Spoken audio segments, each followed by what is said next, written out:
مؤلمة جدا. أنا أتساءل أين إسرائيل؟ أين حدود إسرائيل؟ رجب طيب أردوغان ayaa madasha golaha guud ee qaramada midoobay oo ay ka hadlayaan dhammaan madaxda wadamada caalamka wuxuu ka jeediyay khudbad dheer oo qayb kamid ah uu si kulul uga hadlay xaaladda shacabka dulman ee reer Falastiin iyo gumaadka dhul balaarsiga la socda ee ay Yahuudda ku hayso. Erdogan ayaa madaxda caalamka ee uu ka hor hadlayay wuxuu tusiyay qariirada dhulka reer Falastiin su'aalna wuxuu uga dhigay halka ay dunidan kaga taal xuduudda ay Israa'iil leedahay. qariirada Erdogan oo soo qaatay ayaa tilmaamaha Israa'iil laga dhigay midabka cad si loo garto halka midda Falastiin laga dhigay midabka cagaaran. wuxuuna yiri وأين تشمل أراضي إسرائيل في 1947 كيف كانت إسرائيل وبعد ذلك ما أركتان halkee ayay dal Israa'iil la yiraah kaga bilowda ama ku dhamaada dunidan eega qariiradan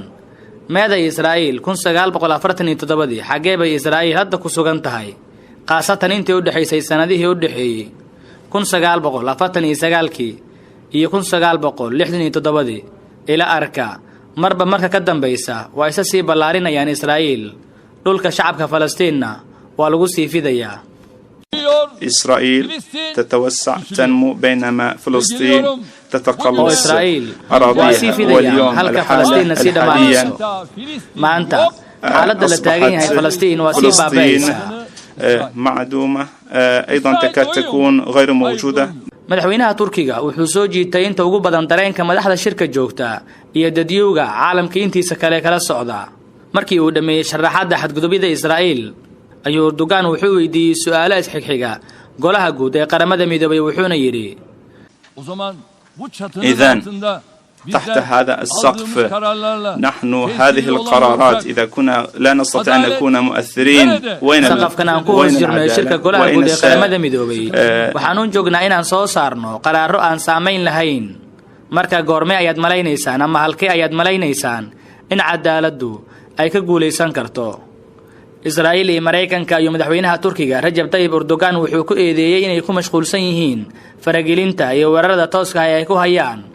shacabka reer Falastiin gaar ahaan magaalada barakeysan ee Qudus al-Sharif loona yaqaano sidoo kale Jerusalem. إدارة إسرائيل أيضا تستمر في أعمالها الاستيطانية الظالمة وكذلك أعمالها في غزة وإنها غير مكترثين للحقوق الدولي. ما أنت dhulka Falastiin ee ku hoos jiray Israa'iil ayaa noqday mid ka mid ah meelaha ugu cadaalad darrada.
السلام عليكم ورحمة الله وبركاته. مقعي واني مع عبد الله محمود وحان كتير سنة أكاديمية الإيمان وحان هالكان كاخرين دونا قوي كسابسا فلسطين يو مقالة قدس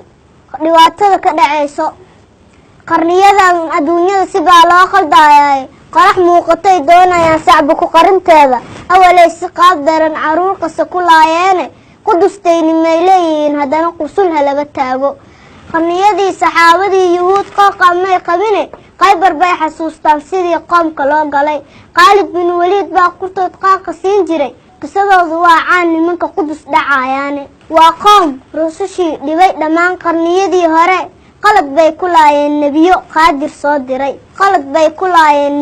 qaadir soo diray quraanka loo xisay inay qaladka u dhasheen qansiir baaba lay dhiga barkood sidana loo qoray qaswadii Mareykanna kulay way isla qabaane qooxuma taraano hadaad muslimka qaxinayso ha u qaadan quwadan inay sii qatan doonto qusul aad ka furto qudus marnama qiil u noqon mayso qabriyan ka doorana inaan qudus ka sabirnaaye qibladayna hore waa halkii nabiga laga qaaday muslimow iskacma qabso kufaar way isu qaashadeen qowmiyad u kala go'a ka taga kulay waad ku qaldamteene qaadir baa quwad idin siine